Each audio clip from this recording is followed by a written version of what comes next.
السلام علیکم ویورز۔ حضرت شعیب علیہ السلام کی قوم پر عذاب۔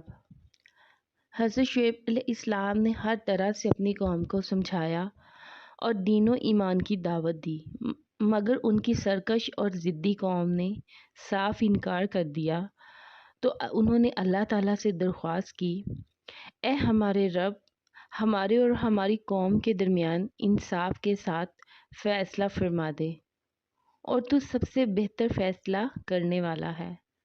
اللہ تعالیٰ نے ان کی فریاد قبول فرما لی۔ پھر انہیں زلزلہ نے آ پکڑا، سو وہ اپنے گھروں میں اوندے منہ پڑے رہ گئے۔ جن لوگوں نے شعیب علیہ السلام کو جھٹلایا تھا وہ ایسے مٹے کہ گویا ان گھروں میں کبھی بسے ہی نہ تھے۔ جن لوگوں نے حضرت شعیب علیہ السلام کو جھٹلایا بے شک وہی گھاٹے میں رہے۔ حضرت شعیب علیہ السلام کی قوم پر 3 طرح کا عذاب آیا، قرآنی آیات سے پتہ چلتا ہے۔ حضرت شعیب علیہ السلام جس قوم کی طرف مبعوث ہوئے، کہیں ان کو اصحاب مدین اور کہیں اصحاب ایکا کہا گیا ہے۔ ایکا کے معنی بن اور جنگل کے ہیں۔ ان کی قوم تجارت پیشہ اور جاہل تھی۔ ایسی قوموں کو دھڑکا لگا رہتا ہے کہ اگر ہم نے تقویٰ اور دیانت پر عمل کرنا شروع کر دیا اور سود اور ناجائز آمدنی سے بچنے لگے تو ہماری معاشی اور مالی زندگی بالکل برباد ہو جائے گی۔ حضرت شعیب علیہ السلام کی تبلیغ میں پورا زور مالی احتیاط اور معاشی تقوی پر تھا۔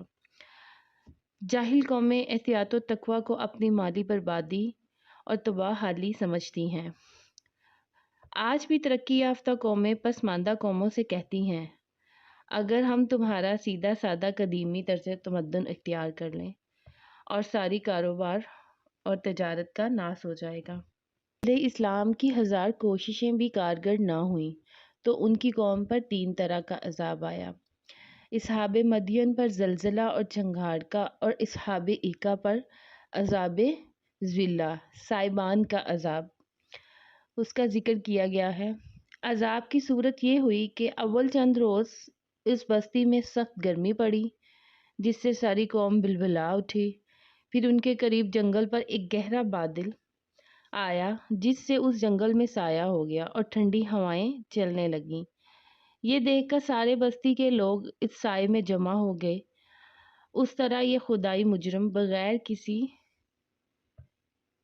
وارنٹ اور سپاہی کے اپنے پاؤں پر چل کر اپنی ہلاکت کی جگہ پہنچ گئے۔ پھر بادل سے آگ برسی اور زمین میں بھی زلزلہ آ گیا جس سے سب کے سب ہلاک ہو گئے۔ سورہ اعراف میں اللہ تعالیٰ نے قوم شعیب علیہ السلام کی سرکشی اور عذاب کا بھی تذکرہ فرمایا ہے۔